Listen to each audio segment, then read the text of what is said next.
Salam kerahiman. Hari ini Natal. Jadi pertama-tama saya ucapkan selamat Natal buat kita semua. Kita menyambut kelahiran Tuhan kita Yesus Kristus ke dunia. Kita juga menjadi manusia-manusia yang baru. Hari ini kita akan bahas dari diary nomor 845 dan 1442. Kita mulai ya. Dalam nama Bapa dan Putra dan Roh Kudus. Amin. 845. Pada Vigili Natal, sebelum makan malam, aku masuk ke kapel sejenak untuk berbagi oplatek secara rohani dengan mereka yang aku kasihi. Aku menyerahkan mereka semua dengan menyebut nama masing-masing kepada Yesus dan aku memohon rahmat bagi mereka. Tetapi itu belum semuanya. Aku menyerahkan kepada Tuhan semua orang yang dianiaya, mereka yang menderita, mereka yang tidak mengenal nama Tuhan, dan khususnya orang-orang berdosa yang malang. Oh Yesus yang kecil, dengan sungguh-sungguh aku mohon kepadamu, benamkanlah mereka dalam lautan kerahiman-Mu yang tak terselami. Oh Yesus yang kecil dan yang manis, inilah hatiku. Biarlah hatiku menjadi tempat tinggal mungil yang nyaman bagimu. Oh keagungan yang tak terbatas, dengan kemanisan yang tiada tara, Engkau menghampiri kami. Di sini tidak ada kegentaran karena halilintar yang dikirim oleh Yahweh yang agung. Yang ada di sini adalah Yesus kecil yang manis. Di sini tidak ada jiwa yang takut, meskipun keagungan-Mu tak berkurang, tetapi hanya tersembunyi. Sesudah makan malam, aku merasa sangat letih dan badanku sakit sekali. Aku harus berbaring, tetapi aku tetap berjaga bersama Bunda yang amat kudus, sambil menantikan kedatangan si bayi mungil. 1442. Pada misa tengah malam, sejak awal aku membenamkan diri dalam permenungan yang husuk. Selama permenungan itu, aku melihat kandang Betlehem dipenuhi dengan cahaya terang benderang. Perawan kudus yang sama sekali tenggelam dalam kasih yang mendalam sedang membedung bayi Yesus dengan lampin. Sedangkan Santo Yosef masih tidur. Baru sesudah Bunda Allah membaringkan Yesus di palungan, terang Allah membangunkan Yosef yang kemudian juga berdoa. Tetapi tidak lama kemudian aku ditinggalkan sendirian bersama bayi Yesus yang mengulurkan tangan mungilnya kepadaku, dan aku tahu bahwa dia minta ku gendong. Yesus mendekapkan kepalanya ke hatiku, dan lewat tatapan matanya yang dalam-dalam, ia membuat aku tahu betapa senangnya ia berada di dekat hatiku. Kemudian Yesus menghilang dan berbunyilah lonceng komuni kudus. Jiwaku meluap dengan sukacita. Hari ini ya, kembali lagi saya katakan hari yang spesial, hari Natal, hari yang kita tunggu-tunggu. Kelahiran Tuhan Yesus. Di 845 dikatakan, pada Vigili Natal, sebelum makan malam, Suster Faustina masuk ke kapel untuk berbagi oplatek secara rohani. Jadi ada penganan makanan kecil yang dibagi-bagi untuk dibagikan kepada mereka-mereka yang dikasihi. Tapi malam hari itu, Suster Faustina katakan dia berbagi oplatek dengan orang-orang yang dikasihinya secara rohani. Artinya dia mengingat orang-orang yang dikasihinya, dia berdoa untuk orang-orang yang dikasihinya. Siapa aja ya, pasti ada banyak ya yang dikasihi oleh Suster Faustina. Begitu pula kita juga bisa sama berdoa buat mereka-mereka yang kita kasihi. Dengan menyebut nama mereka dan diserahkan pada Yesus. Dan juga mohon rahmat untuk orang-orang yang kita doakan tadi. Selain itu, bukan hanya orang-orang yang dikasihi atau orang-orang yang dikenal, orang-orang yang spesial dalam hidupnya Suster Faustina, tapi juga dia berdoa untuk orang lain. Siapa aja? Di sini disebutkan ya, juga berdoa untuk semua orang yang dianiaya. Mereka yang menderita, mereka yang tidak kenal nama Tuhan, belum kenal Tuhan, belum tahu betapa Tuhan sangat baik, sangat adil, sangat mengasihi kita semua. Juga berdoa untuk orang-orang berdosa yang malang.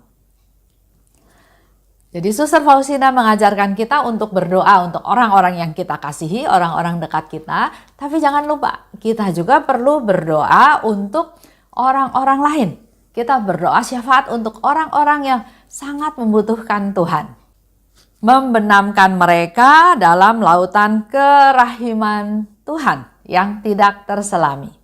Benamkan mereka semua dalam lautan kerahiman Tuhan yang tidak terselami.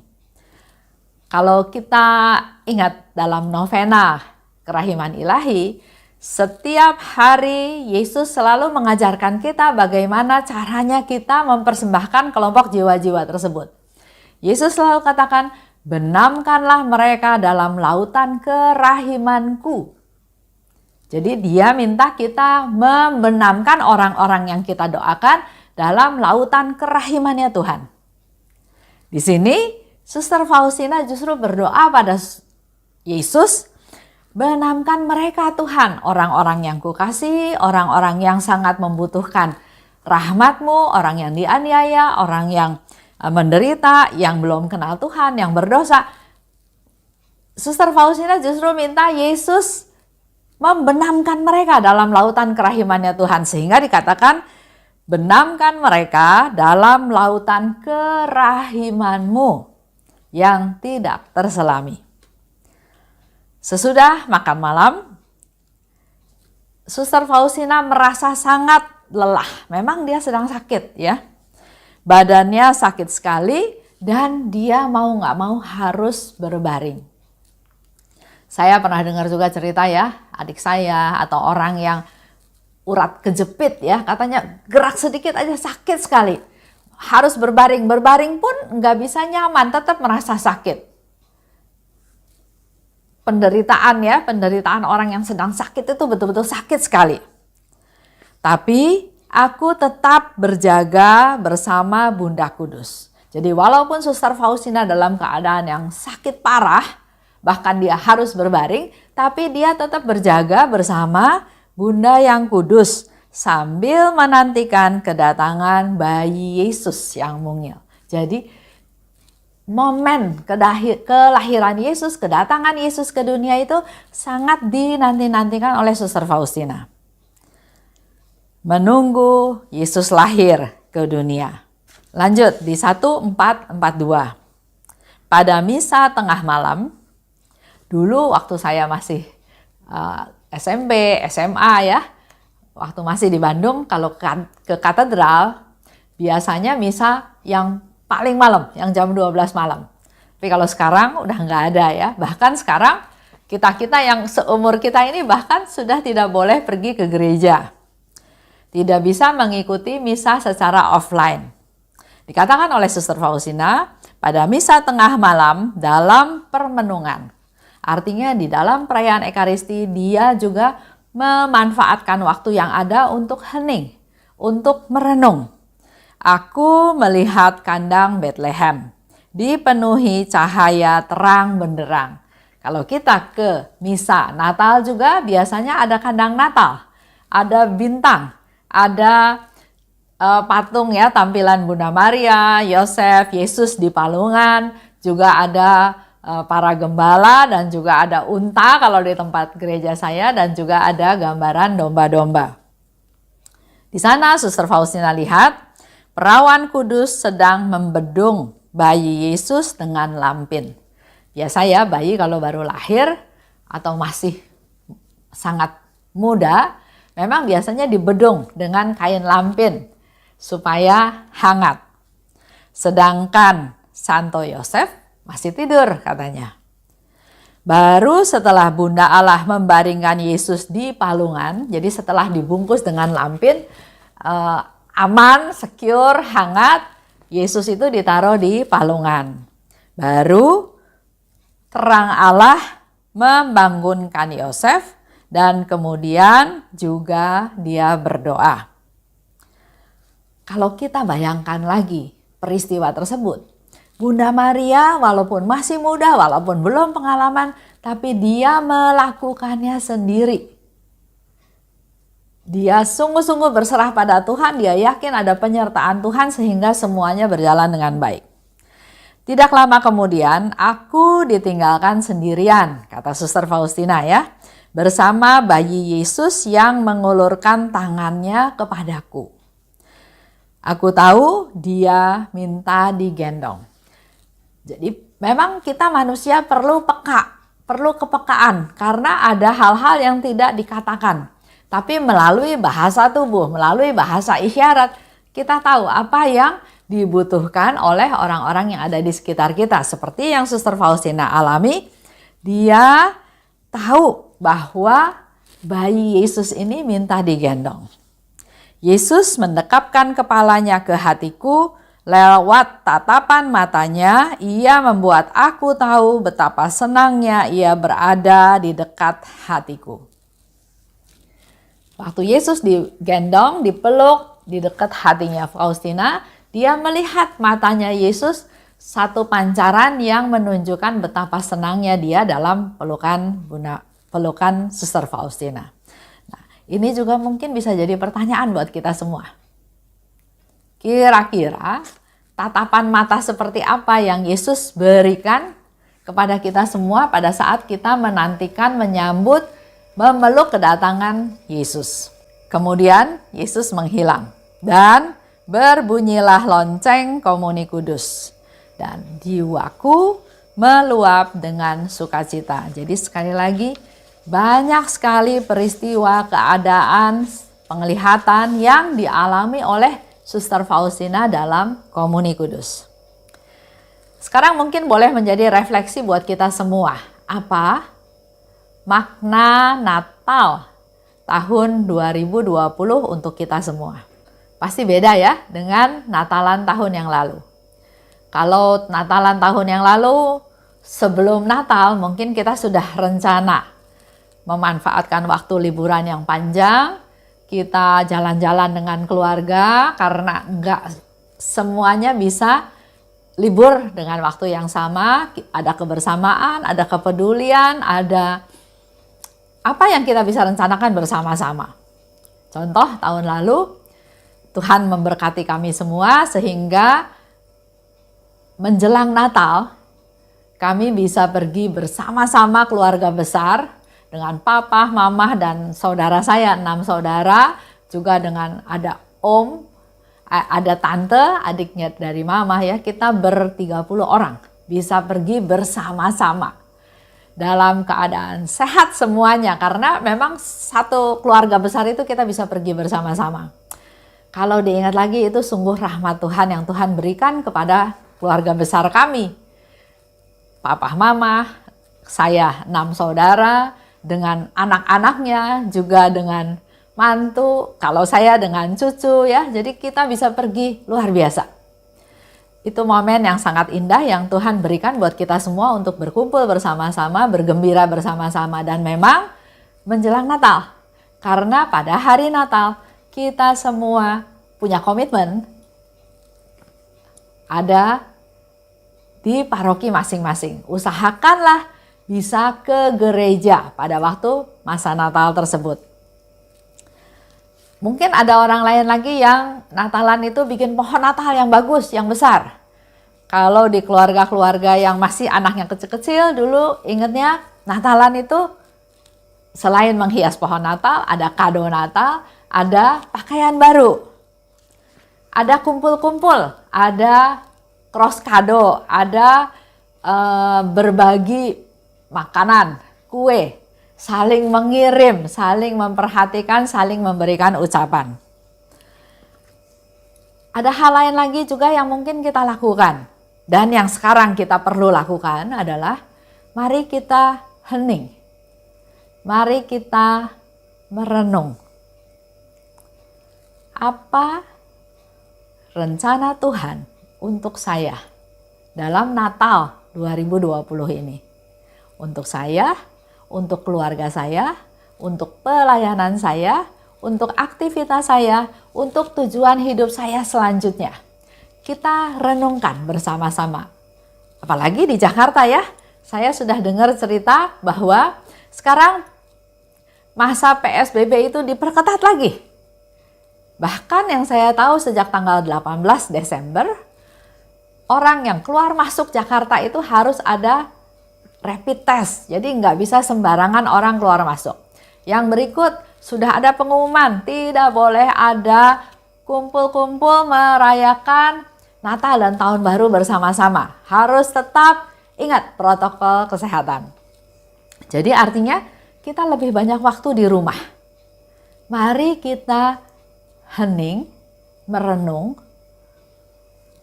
mengingat kembali perjalanan hidup kita, dan apa sebetulnya yang Tuhan mau sampaikan, mau berikan kepada kita semua.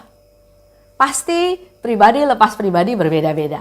Dengan latar belakang yang berbeda, dengan pemikiran yang berbeda, dengan tujuan yang berbeda, dengan aktivitas yang berbeda. Dan ingat, Tuhan juga memberikan pada kita talenta yang berbeda-beda. Ada yang 5 talenta, ada yang 2 talenta, ada yang 1 talenta. Tapi Tuhan ingin apa yang Tuhan beri kita kembangkan dengan sebaik-baiknya. Menjadi permenungan kita semua adalah Yesus lahir ke dunia. Saya juga menjadi manusia yang baru, lahir baru. Saya yang bagaimana yang lahir baru tersebut? Apakah kembali ke kehidupan lama, cara berpikir lama, cara bertindak lama, atau betul-betul baru secara rohani dan jasmani yang baru? Mari kita evaluasi bersama-sama. Mungkin Bapak Ibu bisa merenung, sediakan saja waktu mungkin 30 menit atau 1 jam untuk apa arti Natal tahun ini buat saya pribadi, buat keluarga, buat komunitas, buat pelayanan saya, buat masa depan saya. Itu aja. Sekali lagi saya ucapkan selamat Natal. Kita tutup ya dengan doa. Dalam nama Bapa dan Putra dan Roh Kudus, amin. Allah Bapa yang Maha Baik, terima kasih atas rahmat-Mu yang Kau berikan secara luar biasa kepada kami, di mana pada hari ini kami boleh merayakan Natal. Tuhan Yesus lahir ke dunia. Biarlah Tuhan Yesus juga lahir dalam diri kami masing-masing, supaya kami juga menjadi manusia-manusia yang lahir baru. Kuasailah kami Tuhan, pikiran, hati, dan seluruh aktivitas kami, agar hari-hari yang akan datang hidup kami boleh lebih berkenan kepadamu. Yesus lebih nyata dalam hidup kami sehari-hari, Yesus yang meraja, dan kami dimampukan untuk meneladan Putramu Tuhan kami Yesus Kristus yang peduli pada sesama. Pada saat ini kami juga mau berdoa seperti yang sudah dilakukan oleh Suster Faustina. Berdoa untuk orang-orang yang kami kasihi. Berdoa untuk mereka-mereka yang membutuhkan doa-doa kami. Untuk yang dianiaya, untuk yang terkucil, untuk yang sedang sakit, untuk yang sedang sekarat, untuk yang baru meninggal, untuk orang-orang berdosa yang malang, untuk orang-orang yang juga belum mengenal Tuhan.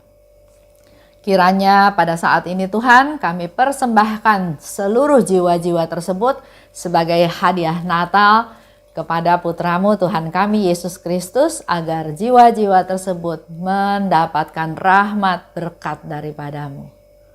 Terima kasih Tuhan, dalam nama Yesus yang kami rayakan hari ini kelahirannya, kami rangkum semua doa tersebut untuk dipersembahkan kepadamu.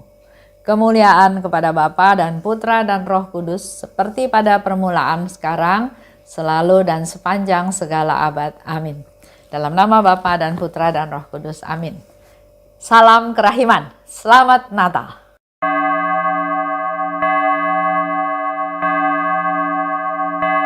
Hatiku dipenuhi sukacita ketika Bunda Maria datang. Dia datang berkunjung kepadaku sambil memopong bayi Yesus. Hatiku dipenuhi sukacita ketika Dia menyapaku. Dengan lembut serta kasih sayangnya, Dia menyejukkan hatiku. Dia berkata, janganlah aku takut, karena Dia selalu bersama.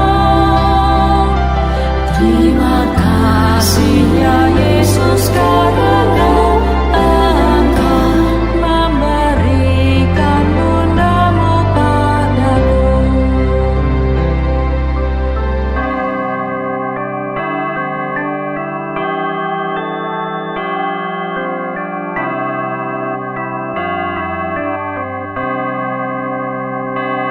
Hatiku